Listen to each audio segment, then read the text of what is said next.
Dzień dobry, witam wszystkich serdecznie w moim nowym formacie, który jeszcze chwilowo bez nazwy, natomiast zobaczymy, jak się sprawa rozwinie. Ważny temat.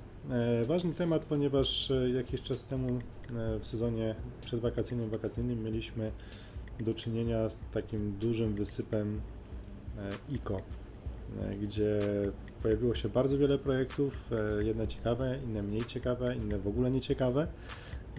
Przewinęło się też sporo skamu i również powstała gorąca dyskusja na temat regulacji prawnych, kto może organizować ICO, na jakich zasadach, kto może być uczestnikiem itd. Natomiast polskie ICO to jest coś takiego, z czym do czynienia za mocno nie mieliśmy. Poza Golemem, który tak naprawdę jest jedynym takim szerszym projektem, któremu się udało zyskać nie tylko rozgłos, ale również popularność i jakby szerszy zasięg swoim pomysłem, swoim projektem. Ostatnio również CoinFirm, chociaż to nie do końca polski projekt, bardziej brytyjski, natomiast z dużą polską obsadą. Poza tym większość projektów raczej kraje azjatyckie, również Rosja. Kolejny projekt polski i tutaj nie ukrywam, że mam do niego troszeczkę stosunek osobisty, dlatego że w jakiejś tam części tego projektu brałem udział w fazie testowej, do którego zaprosił mnie jeden z członków składu deweloperskiego. No i uważam, że jest to projekt, który, jeżeli ktoś się interesuje tematem kryptowalut, tematem w ogóle giełdy, transakcji, zakupów, używania technologii blockchain w ogóle, to jest coś takiego, co must have i trzeba mieć tą wiedzę, trzeba mieć tą informację na ten temat, dlatego że ten projekt moim zdaniem może sporo namieszać na rynku pod kątem konkurencyjności i rozwiązań, które proponuje. Jaka jest idea Million Coin? W ogóle zaczęło się to dawno temu, kiedy jeden z deweloperów wraz ze znajomymi starał się stworzyć platformę zakupową, która będzie umożliwiała używanie praktyczne kryptowalut. Tak, żeby nie były to instrumenty tylko spekulacyjne, ale również środek płatniczy, gdzie można zakupić na przykład, samochód, rower, książkę, cokolwiek. Wyszło to w umiarkowanie pod kątem zasięgu, natomiast stworzyli dosyć solidne podstawy pod kątem relacji z potencjalnymi dostawcami, z potencjalnymi sprzedawcami i są to firmy dosyć poważne, które proponują artykuły z wysokiej półki za dosyć wysokie pieniądze i mając już bazę do rozwoju projektu, poszli dalej. Generalnie na chwilę obecną jest to wizja stworzenia platformy, takiej kompletnej platformy środowiska, ekosystemu, gdzie człowiek, który interesuje się kryptowalutami, który posiada te kryptowaluty w swoim portfolio, który je wydobywa, handluje nimi, znajdzie tutaj dla siebie miejsce, w którym może funkcjonować w zakresie technologii blockchain, czyli może kupować, sprzedawać, może kupować artykuły i sprzedawać artykuły, może uzyskać porady prawne, może uzyskać obsługę księgową, może również uzyskać środowisko dla stworzenia swojego własnego projektu, czy to ICO, czy jakiegoś innego oprogramowania. Twórcy, cały ten zespół, który później przedstawię, ten trzon zespołu deweloperskiego, nie mają kompletnie parcia na to, żeby szybko sprzedać tokeny, żeby pozyskać te fundusze, ponieważ bez tego projekt się nie będzie mógł rozwijać. Oni ten projekt cały czas rozwijają, natomiast jego konstrukcja w pewien sposób zachęca do zakupu tokenów, powiem później dlaczego, po to, aby być uczestnikiem ekosystemu po prostu. Takim pierwszym elementem całego tego ekosystemu jest platforma One Million Shop. Tak jak widać, ona w tej chwili jest under construction. Ona jakiś czas temu była jeszcze aktywna, natomiast w związku z tym, że wprowadzone są zmiany a propos tego, w jaki sposób będzie można dokonywać płatności i integracja z całą platformą, dlatego w tej chwili zakupy są odłączone, natomiast tutaj na stronie One Million Coin można zobaczyć mniej więcej, jak to wygląda, gdzie na przykład Volkswagen 2 litry 190 koni diesel, 5,11 bitcoina. Tak to ma wyglądać docelowo. To już funkcjonowało jakiś czas temu, teraz oczywiście musi być zmodyfikowane po to, żeby móc to podpiąć do całego ekosystemu. Co istotne, tutaj przy tej platformie będzie możliwość wystawiania siebie jako firmy i oferta będzie dedykowana dla klienta detalicznego. Czyli na przykład, jeżeli ktoś będzie miał salon samochodowy, tudzież biuro nieruchomości, tudzież jakąś firmę produkcyjną, na platformie One Million Shop będzie mógł zaprezentować swoje towary i będzie mógł przyjmować płatności za pomocą kryptowalut. To jest pierwsza kwestia. Druga kwestia, bardzo istotna. Jakby osobnym działem platformy handlowej będzie coś w rodzaju, nie wiem jak to nazwać, czy sklep, czy targowisko, no, miejsce, gdzie różne osoby prywatne będą mogły kojarzyć się nawzajem w celu zakupu, sprzedaży różnego rodzaju towarów. I to jest o tyle ciekawe, że tak mi się wydaje, że to jest chyba dobry pomysł, jakby rozdzielenie tych dwóch rzeczy. Platformy, która będzie służyła dla klienta instytucjonalnego i miejsca, gdzie osoby prywatne będą mogły handlować ze sobą nawzajem, dlatego że to wprowadzi troszeczkę więcej porządku, po prostu i już. Kolejnym elementem, i to jest ten element, w którym ja miałem przyjemność brać udział, jeżeli chodzi o testowanie, to jest bot transakcyjny. Botów w ciągu ostatnich miesięcy pojawiło się różnych kilka. Jedne były to boty sygnałowe, inne transakcyjne itd., itd. No ja o nich być może kiedyś zrobię jakiś materiał, natomiast no, na tą chwilę nie chcę w ogóle się na ten temat wypowiadać. Skoncentruję się na moim wrażeniu na temat tego produktu, ponieważ jest to jeden z produktów, który ma być tak naprawdę flagowym produktem platformy Million Coin. I jak to wyszło? Otóż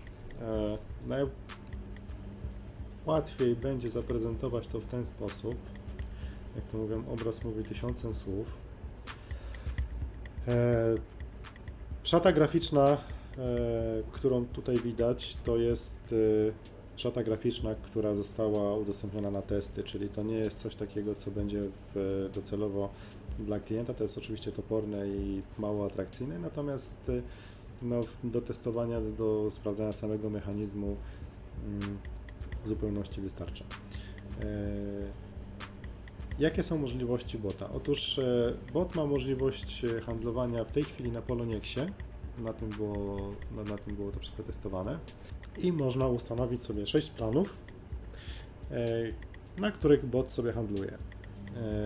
Są to plany Bitcoin, Ethereum, Tether Bitcoin, Tether Ethereum, Tether Litecoin, Tether Ripple i Tether Dash. Eksperymentem z mojej strony było to, że tak, chciałem zobaczyć w momencie, kiedy ja kompletnie nie będę ruszał tego bota. Oczywiście nie do końca się powstrzymałem przed tym, jak dokonałem drobnych modyfikacji. Jaki będzie tego efekt? No i oczywiście jak większość botów, efekt był taki, że dopóki ogólnie ten rynek był w miarę stabilny, wszystko rosło bardzo ładnie, natomiast w momencie, kiedy rynek wszedł w taką, powiedzmy, no, fazę spadków bez załamania, jakkolwiek to nazwać, no bot się wykrzaczył. Wykrzaczył się w tym momencie, że został na górce I tutaj jest pierwsza taka uwaga z mojej strony. No jednak ciężko znaleźć bot, który będzie robił wszystko za nas. Jednak minimum jakieś trzeba wykazać aktywności pod kątem takim, żeby właśnie ustanowić stop lossy. Ja tego nie zrobiłem i zostałem na górce. Stop lossy. Jest taka oczywiście opcja, dlatego że każdy z planów ma bardzo duże możliwości, jeżeli chodzi o ustawienia. Oczywiście różni użytkownicy będą mieli różne potrzeby, różne podejścia. Tak naprawdę każdy z nich może, proszę zobaczyć, ile tych opcji tutaj możliwych jest. Każdy użytkownik ma możliwość skonfigurowania swojego planu według własnego uznania. Z tego, co mi wiadomo, istotne dla użytkownika będą dwie rzeczy. Pierwsza rzecz jest taka, że firma będzie publikowała swoje jakieś tam ustawienia, które będzie proponować użytkownikom jako domyślne lub do przetestowania, lub do modyfikacji, lub po prostu proponować, że na przykład według tych ustawień my zrobiliśmy taki i taki wynik, jeżeli chcesz, to proszę bardzo, masz. Był pomysł, przez moment się przewinął taki, żeby robić konkursy, na przykład, nie wiem, zrób ustawienia lepsze od naszych, ugraj więcej na tym samym planie, to jest jakaś tam nagroda. Fajny pomysł, czemu nie? Kolejna kwestia, moim zdaniem najważniejsza, w produkcie finalnym, z tego co wiem, ta osoba już jest zatrudniona, nad całym botem, nad całym systemem transakcyjnym będzie czuwał trader, którego zadanie będzie to, że jeżeli coś się na rynku nagle wydarzy, prawda, dlatego, że no wiadomo, są informacje fundamentalne czasami, które mają jakiś tam wpływ na poszczególne coiny, tudzież coś innego, taki trader będzie mógł za pomocą jednego przycisku wyłączyć wszystkie plany po to, żeby chronić kapitał użytkowników. To będzie opcja, to nie będzie coś takiego, co jest obowiązkowe. Także jeżeli ktoś będzie miał życzenie sobie skorzystać z usług takiego tradera i nie wiem, prawdopodobnie będzie za to jakaś opłata, no przecież człowiek też musi z czegoś żyć, będzie mógł z takiej opcji skorzystać, będzie mógł sobie taką opcję dodatkowo wykupić, jeżeli ktoś uważa, że jego ustawienia są wystarczająco zabezpieczone pod kątem ewentualnych wahań na rynku i tak dalej, oczywiście może tak zrobić. To jest istotne, to mi się podoba w tym bocie, że tych ustawień jest naprawdę dużo i warto zgłębiać również wiedzę na ten temat, w jaki sposób poszczególne parametry mogą być ustawiane, w jaki sposób parametry mogą mieć wpływ na transakcje, które zawiera bot, po to, żeby sobie te transakcje kontrolować, ustawiać pod jak najlepszym kątem. W tej chwili jest to w ten sposób, akurat tutaj na Ethereum widzę, że mimo tych spadków, które miały miejsce na giełdzie, ja tutaj wrzuciłem 0,1 Bitcoina na samym początku i nie ruszałem chyba nic, albo prawie nic, no nic nie ruszałem tutaj. W każdym razie efekt jest taki, że nawet po tym spadku, jeżeli bym w tym momencie sprzedał, to jest i tak na plus, więc no w momencie, kiedy za nic nie robienie dostaje się tam 10 czy 20 czy 30%, no to według chyba Ethereum jest teraz po 0,08 w tych rejonach, więc 1,5 Ethereum to będzie 0,12-13 Bitcoina jakoś tak. Ok, dla mnie spoko. 20-25% zysku za nic nie robienie, fajnie. Kiedy to wpłacałem? Wpłacałem to chyba jakoś na przełomie listopada i grudnia, więc to mamy cały grudzień, styczeń, luty, 3 miesiące, przy czym można zobaczyć tutaj historię. Zobaczymy, kiedy się bocik ugotował. Miesiąc temu. Tak, czyli miesiąc temu dokonał transakcji zakupu po cenie 0,11, no i tak już został w tym momencie. Gdybym ustawił na przykład stop lossa gdzieś tam w okolicach 0,10, no byłoby na pewno ciekawiej. Miałbym troszeczkę więcej w tej chwili tego profitu, no nie ustawiłem, tak? No tak nie ustawiłem, to tak mamy. Podobnie jest z innymi planami.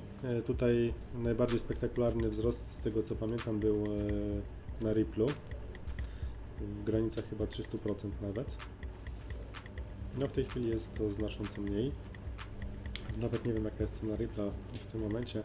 Mogę zaraz sprawdzić, moment. Cena Ripple'a to jest $1. Ja na każdy z tych plan z Tetherem wpłacałem $183,5 dokładnie, bo miałem tam aktualnie było to 0,1 bitcoina, które sprzedałem i podzieliłem równo na 5 tych teterowych. Zobaczmy ile tutaj jest w tym momencie. 128 Ripple, czyli to jest $128, no troszkę więcej. Natomiast tutaj jest na minusie. Zdecydowanie prawdopodobnie jak inne plany również. Dlatego, że nigdzie nie ustawiałem stop lossa, to jest po prostu pełny automat, tak jak zostały spredefiniowane ustawienia na samym początku, tak zostały.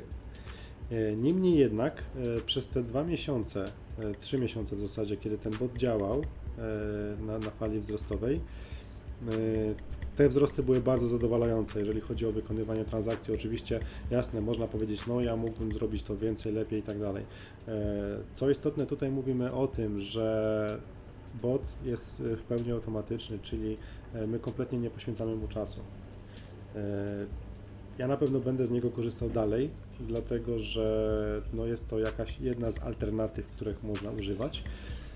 A zatem podsumowując bota, plan Ethereum BTC na plus, pozostałe 5 planów między Tetherem a największymi kryptowalutami na minus. Natomiast tak jak powtarzam, no tutaj się bije w pierś, to, że jest tutaj minus, to jest moja własna zasługa, dlatego że poleciałem na żywioł, hulaj dusza piekła nie ma, nie ustawiałem stop lossów. No już teraz wiem, dowiedziałem się, że jednak to nie ja miałem rację. No nie szkodzi, to były testy, taki był plan. Prawdopodobnie na temat samego bota, jeżeli on już będzie w tej finalnej wersji dla klienta, zrobię osobny materiał poświęcony tylko botowi, dlatego że bardzo mi się on podoba i tam na pewno będę mógł zawrzeć więcej informacji na temat tego, jakie są ustawienia, jakie możliwe schematy i tak dalej, i tak dalej, i tak dalej. Z ciekawostek na temat bota to jest to, że jakby ten cały bot, jeżeli na przykład mamy ustawiony plan Ethereum BTC i są inni użytkownicy, którzy mają ten plan jako aktywny. Bot ma do dyspozycji wykonywanie transakcji jako jeden użytkownik z perspektywy giełdy, co powoduje, że prowizje, które pobiera giełda, są również coraz niższe w zależności od obrotu, jaki się generuje. Z tego co mi wiadomo, będzie ten bot rozwijany na inne giełdy. W tej chwili jest to Poloniex, natomiast no jest plan ekspansji na kolejne, jest kwestia dostosowania oprogramowania. Na pewno giełdy będą zainteresowane tym, ponieważ no to jest taki system naczyń połączonych.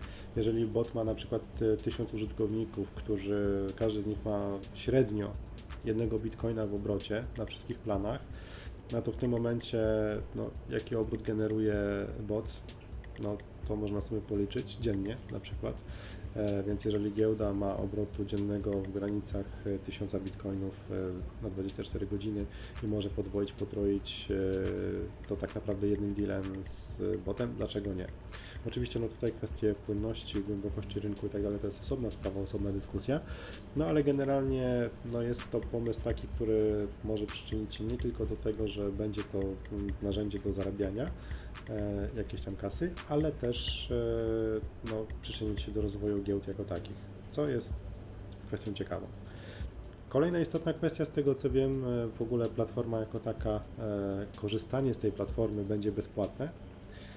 Bot również będzie bezpłatny w kontekście takim, że mieć do niego dostęp nie trzeba będzie wnosić żadnych dodatkowych opłat. bot będzie pobierał sobie opłaty z każdej transakcji, którą wykona, czyli jeżeli dokona zakupu sprzedaży, w tym momencie bot pobiera swoją jakąś tam prowizję, a nie pobiera nam za nim cokolwiek zrobi. Więc myślę, że to jest takie dosyć uczciwe i dobre rozwiązanie, fajne. Co istotne, żeby mieć dostęp do całej platformy, plan jest taki, żeby każdy użytkownik miał do dyspozycji równowartość około $100, to jest 1 milion coinów. Przy czym nie będzie to 500 coinów, które firma będzie chciała dostać od użytkownika. Będzie to skonstruowane na takiej zasadzie, że jeżeli chcesz mieć dostęp, pokaż jakby dowód tego, że masz. To będzie na Twoim wallecie, to cały czas są Twoje środki, ale dopóki je masz u siebie, masz dostęp do platformy. Też fajne, żadnych abonamentów, żadnych takich dziwnych rzeczy, jeżeli po prostu nie chcemy korzystać, sprzedajemy tokeny w nosie. Nie ma jakiejś takiej dziwnej sytuacji, że no nie wiem, trzeba kupić tokeny, później trzeba zapłacić tymi tokenami za dostęp, potem trzeba mieć jakiś pomysł na to, co z tym zrobić i może wtedy po jakimś czasie, jak już 5000 razy zapłacimy za różne rzeczy, no wreszcie możemy coś zrobić i może zarobić. Także tak, dzięki obrotom bota prowizja dla użytkownika ze strony giełdy się również zmniejsza, więc no, firma tutaj też jakby daje tą korzyść dodatkową dla użytkowników. No i już. I tak wygląda bot w tej chwili w wersji takiej testowej roboczej, natomiast no, sam bot wygląda obiecująco. Zobaczymy, czy będzie miał przewagę na rynku nad innymi botami. Myślę, że tak, natomiast no, życie weryfikuje wszystko po kolei. Kolejna kwestia, jeżeli chodzi o ekosystem i platformę. Co będzie tutaj dostępne? Będzie dostępna giełda, gdzie będzie można kupować, sprzedawać, kryptowaluty również. Będzie dostępne coś w rodzaju kantoru. I tutaj używam słowa kantor jako takiego zamiennika, ponieważ według twórców, według deweloperów, oni uciekają od tego słowa kantor. Natomiast no, będzie to miejsce, gdzie będzie można dokonać dowolnej wymiany w każdą stronę kryptowalut i chodzi o to, że jeżeli na przykład jesteśmy przedsiębiorcą i mamy swój w cudzysłowie wirtualny sklep na platformie 1 Million Shop, ale nie chcemy dostawać bitcoinów za nasze towary, chcemy dostawać złotówki, więc ustawiamy sobie my jako przedsiębiorca, że chcemy dostawać złotówki na konto i w tym momencie ktoś, kto płaci nam bitcoinem, od razu dokonuje tej zamiany poprzez kantor jako tak z automatu. Co jest o tyle fajną rzeczą, że my płacimy bitcoinem, a przedsiębiorca dostaje gotówkę i na konto we fiacie. I taka możliwość będzie również pomiędzy użytkownikami, dlatego że będzie można również jako jeden ze środków płatności wykorzystać tokeny MON, co jest fajną kwestią. Z tego co wiem, mają być jakieś rabaty właśnie za używanie MONów, czyli jeżeli w Bitcoinie będzie coś kosztowało 100 zł, to na przykład w MONie to będzie kosztowało, nie wiem, 95. Mówię teraz z sufitu, bo nie wiem, jakie to będą rabaty. Prawdopodobnie będzie tak, że też sprawcy będą na tym dyskutować i decydować. No, życie pokaże. No w każdym razie ten kantor ma być takim miejscem, gdzie również będzie dokonywane coś w rodzaju arbitrażu, czyli automat, który ma do dyspozycji wszystkie ceny według wszystkich dostępnych giełd, notowań itd., będzie wybierał tą najkorzystniejszą. Czyli jakby ten automat nie będzie miejscem, gdzie będzie dokonywana transakcja jako taka, że mam pulę, która jest dla mnie do dyspozycji i ja kupuję lub sprzedaję kryptowaluty, tylko w momencie, kiedy dochodzi do transakcji, ja z automatu sprawdzam wszystkie możliwe notowania, wybieram najkorzystniejsze i tam dokonuję transakcji. Co powoduje, że w tym miejscu właśnie na platformie będzie do dyspozycji zawsze najlepsza możliwa cena. Nie będzie opcji, że gdzieś tam na giełdzie ktoś tam znajdzie cenę korzystniejszą. Oczywiście prawdopodobnie na początku będzie to jakaś tam ograniczona liczba giełd do tych największych. Nie spodziewam się, żeby tak łatwo i lekko dało się wejść na te giełdy koreańskie, gdzie na niektórych na przykład trzeba mieć koreański numer telefonu, żeby się zarejestrować. No, zapewne firma będzie nad tym pracować, zobaczymy jakie będą możliwości i jakie będą potrzeby przede wszystkim. Poza platformami handlowymi i poza botem, no ten kantor to może być olbrzymia petarda, dlatego że nawet jeżeli ktoś nie chce kompletnie zajmować się handlowaniem, nie chce kompletnie zajmować się botem, ale chce na przykład kupić jakąś kryptowalutę, ponieważ dostał gdzieś tam od kolegi cynk, że ta waluta będzie stary 3000 milionów procent, to będzie można to zrobić za pomocą kantoru, w cudzysłowie kantoru, i no, zawsze będziemy mieli najlepszą cenę. Także samo to strasznie nakręci ten biznes moim zdaniem. Super sprawa.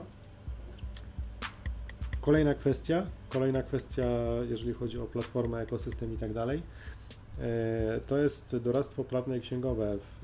Z tego co mi wiadomo, na tą chwilę będzie to na terenie Polski, w sensie według polskiego prawodawstwa i tak dalej, czyli jeżeli ktoś prowadzi transakcje, biznes, jeżeli chodzi o sprzedaż, handel i tak dalej, to za pomocą tokenów może zapłacić za taką usługę, że prawnik dostarczy wszelkie informacje, interpretacje i tak dalej systemu prawnego służącego do celów funkcjonowania biznesu oraz rozliczeń.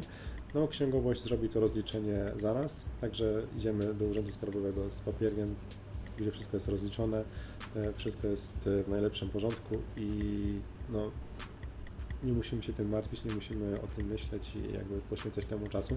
Oczywiście to jest też opcja, a nie obowiązek, więc jeżeli ktoś ma swoją księgowość, która jest w tym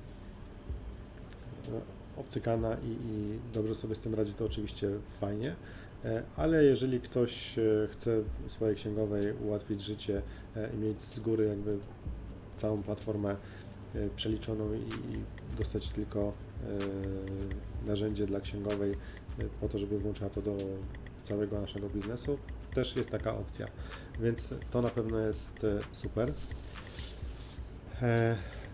I ostatnia kwestia to jest software house, czyli miejsce, gdzie po pierwsze twórcy będą mogli stworzyć swoje oprogramowanie.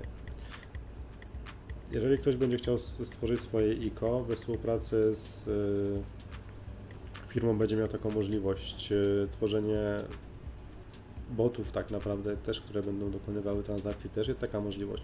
Generalnie firma się otwiera na całą tematykę, jeżeli chodzi o programowanie i kryptowaluty, zwłaszcza, ale nie tylko. Także tutaj to też jest dosyć mocny element biznesowy i no tutaj te 5 filarów, czyli sprzedaż, czyli bot, giełda, doradztwo prawne i księgowe i software house, to są to jest 5 filarów tego projektu.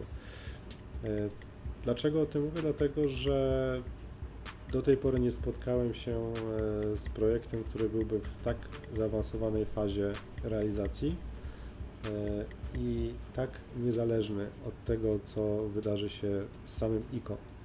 ICO i tokeny, które są sprzedawane, to jest też narzędzie, które ma być częścią tego ekosystemu i funkcjonować w nim, a nie sposobem na sfinansowanie pomysłu. Więc to jest kwestia bardzo istotna moim zdaniem i bardzo ważna. Jeżeli chodzi o samo ICO, w ogóle jedna rzecz jeszcze, jeżeli chodzi o całą platformę, tutaj też zespół zapowiada, że będą kładli mocny nacisk na KYC AML, dlatego że w ogóle spółka jest zarejestrowana w Polsce, także obowiązuje nas polskie ustawodawstwo, nie na Kajmanach, nie na Wyspach Marszala, nie gdzieś tam w królestwie jakimś, nie wymienię nazwy. Jest polskie prawodawstwo, zarejestrowana spółka jest w Katowicach, więc no wszystko jest czarno na białym. Kyc AML będzie tam obecny po to, żeby od samego początku było wszystko przejrzyste, żeby nie było rozmowy na temat tego, a że kryptowaluty, a że skąd. Nie, jeżeli chodzi o kantor, jeżeli to będą jakieś tam niewielkie kwoty, tak jak w większości wypadków u większości operatorów ta weryfikacja nie będzie konieczna, natomiast przy wyższych kwotach ta weryfikacja będzie konieczna. Zatem no tutaj też firma stawia przede wszystkim na transparentność, firma stawia przede wszystkim na to, żeby funkcjonować w systemie prawnym, a nie obok niego. Więc to jest ważne dla każdego z nas.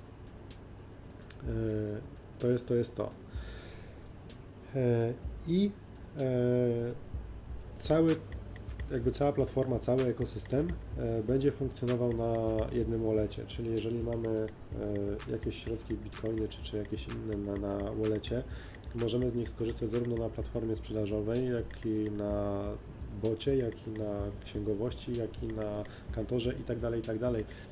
Nie ma czegoś takiego, że nie wiem, przelewamy z giełdy na giełdę, no i tracimy środki na dokonywanie opłat. We wszystkich 5 miejscach korzystamy tym, co mamy na jednym wallecie. Także to jest bardzo istotna kwestia. Jeżeli chodzi o samo ICO, to takim dużym zaskoczeniem dla mnie przede wszystkim było to, dlaczego ono jest takie długie. Ponieważ ten pierwszy etap w ogóle to będzie trwał chyba z pół roku, co w ogóle było dla mnie czymś takim, no, ale o co chodzi. Ale deweloperzy wyjaśnili mi to w ten sposób, że im się kompletnie nie spieszy, oni kompletnie nie mają takiego celu, żeby zebrać 1000 Ethereum w 3 dni i potem leżeć do góry brzuchem. Niech ten token sobie będzie tutaj, niech to ICO będzie, niech on powolutku trafia do ludzi. Oni chcą prezentować swój produkt i tak naprawdę nie będzie takiej sytuacji, że ok, dobra, kup nasz token, my zrobimy produkt. Nie, my robimy produkt, chcesz z niego korzystać, kup token. Bo warto, bo są takie i takie korzyści. Więc to jest tego odwrócona koncepcja zupełnie, gdzie token wspiera rozwój, funkcjonowanie całej platformy i tak dalej, a nie jest warunkiem jej w ogóle powstania. Kolejną kwestią, według mnie unikatową w skali w ogóle ICO jako takiego, jest to, w jaki sposób jest skonstruowany smart contract. Otóż w smart contractie jest zapisane to, że jeżeli któryś z etapów nie zostanie zrealizowany, środki, które zostały na ten etap przeznaczone, wracają do tych osób, które wpłacały. A zatem, jeżeli na przykład mamy w tym etapie ma być zrobione to i to nie zostanie zrealizowane, kasa wraca. Nie ma tak, że ok, dobra, wydaliśmy kasę i sorry, nie udało się, bo coś tam. Nie udało się, nie ma kasy. Koniec, wraca i już. Także tutaj bardzo mocny punkt, taki, z którym ja się do tej pory nie spotkałem. Nie wiem, czy takiego nie było, no ja się nie spotkałem. No i to świadczy dobrze o twórcach też, że nie chcą zrobić szybkiego skoku na kasę i ściągnąć kasę z rynku po to, żeby sobie kupić po samochodzie, a potem to zobaczymy. Więc to mi się podoba, to jest fajne. Na koniec zostawiam team deweloperski, dlatego że no, wszystko fajnie, pięknie, fajne pomysły, fajne plany i tak dalej, no ale też no, kto za tym stoi, kim są ci ludzie. Zrobiłem takie małe dochodzenie na temat tego, z kim mamy do czynienia. CEO Krzysztof Perek to jest osoba, która zajmowała się swojego czasu, nie wiem czy w tej chwili również prowadzi tą firmę, czy koncentruje się w całości na 1 Million Group, prawdopodobnie tak, dlatego że skala projektu tego wymaga. To jest osoba, która jest filarem, jeżeli chodzi o kontakty handlowe. Dlatego, że w 1 Million Shop możemy dokonać zakupu na przykład samochodów luksusowych, marki typu Maserati i tak dalej. I Krzysztof Perek jest to osoba, która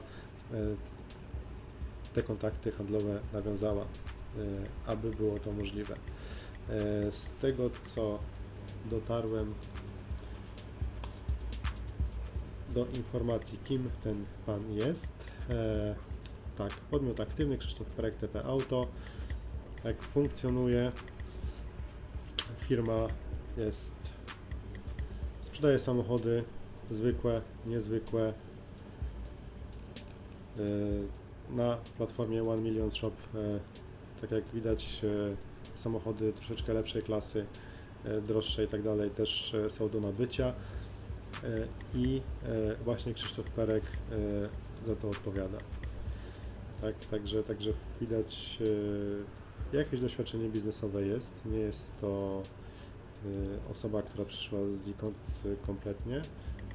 Prawdopodobnie można spotkać go, porozmawiać i zadzwonić, są dane kontaktowe.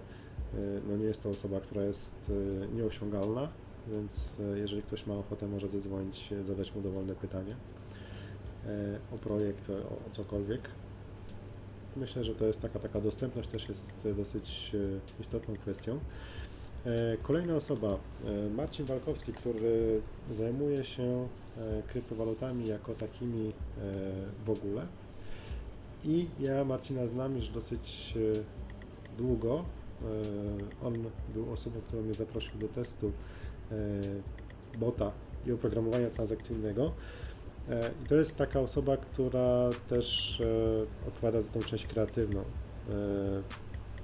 Ja osobiście lubię z nim rozmawiać, bo facet ma miliard pomysłów na godzinę, ale co najważniejsze, on te pomysły realizuje w dużej części.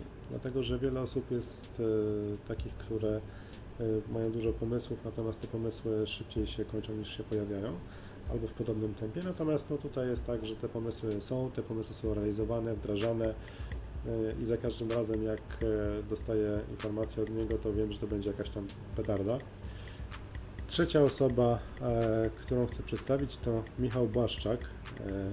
On odpowiada w firmie za zabezpieczenia i to jest osoba, która z tego, co udało mi się zdobyć informację, to jest taki mega mózg, jeżeli chodzi o zabezpieczenia sieci. Zabezpieczenia w ogóle, jeżeli chodzi o programowanie. To jest również pentester, który testuje oprogramowanie sieci pod kątem zabezpieczeń, pod kątem medialnym. To jest jako osoba, jako jedyna, która ma ten profil na LinkedInie ładnie uzupełniony i można sporo się na ten temat dowiedzieć. Zapraszam, można poczytać jego dossier, dosyć takie imponujące, bym powiedział. Osoba, która testuje wszelkiej maści systemy transakcyjne, systemy oprogramowania sieci itd. pod kątem możliwości złamania zabezpieczeń, czyli taka pierwsza linia obrony przeciwko hakerom. Wyobraźcie sobie, że to jest na takiej zasadzie, że budujecie wokół swojego domu system zabezpieczeń, alarmy, płoty, pułapki, nie wiem, działa laserowe itd. I ten facet testuje je za pomocą swoich narzędzi, sprawdzając różne konfiguracje, różne scenariusze, różne możliwości pod kątem tego, jakie są potencjalne luki w tymże systemie zabezpieczeń, po to, żeby te luki wyeliminować.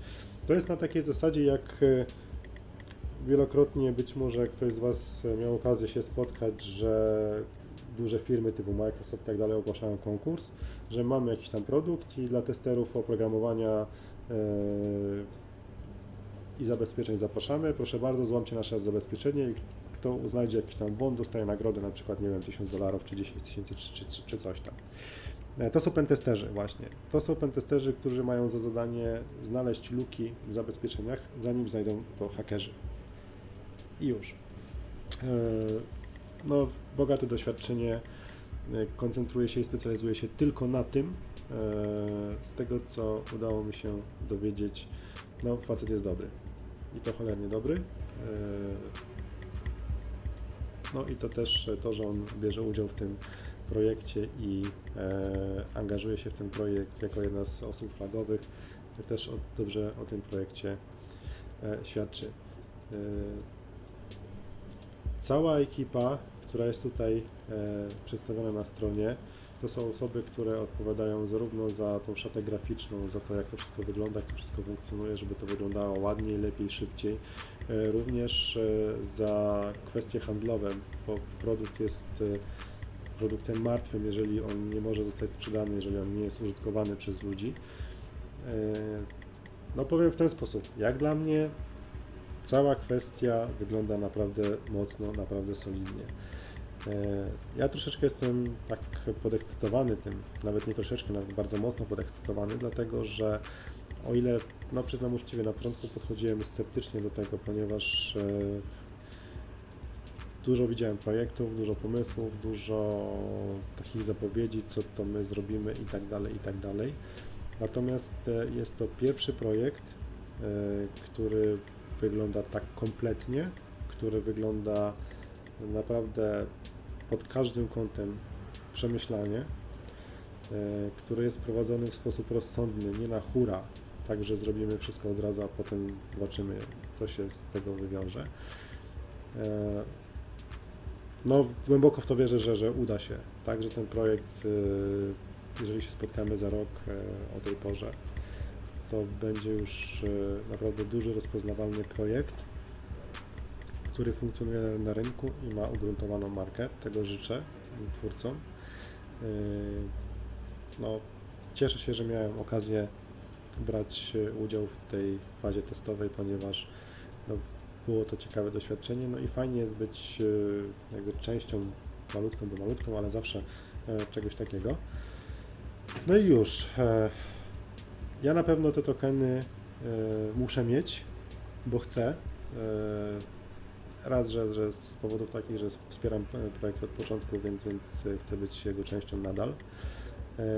Te tokeny będą mi potrzebne po prostu do funkcjonowania w ekosystemie, a może jakąś tam część też w celach spekulacyjnych, kto wie, dlaczego nie, zobaczymy.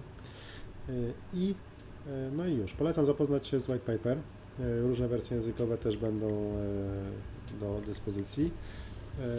White paper jest o tyle istotny, że no, ktoś, kogo interesuje jakiś tam szczegół konkretny, no może tam znaleźć interesujące informacje dla siebie.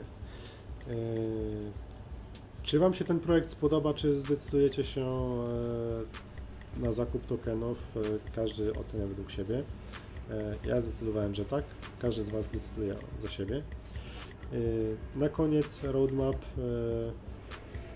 Tutaj mamy ostatni kwartał 2017. Z tego co wiadomo, ta transakcja została przeprowadzona.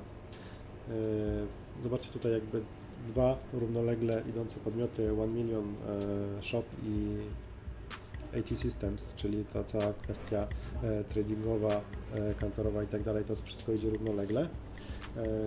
I do tego momentu, w którym jesteśmy teraz, czyli doszliśmy. Plan na kolejny kwartał, który zacznie się już niebawem, ponieważ mamy początek marca, bot wersja 1.0, czyli już ta docelowa, otwarta dla użytkowników w nowej szacie graficznej. W drugim półroczu 2018 kolejno kantor i giełda.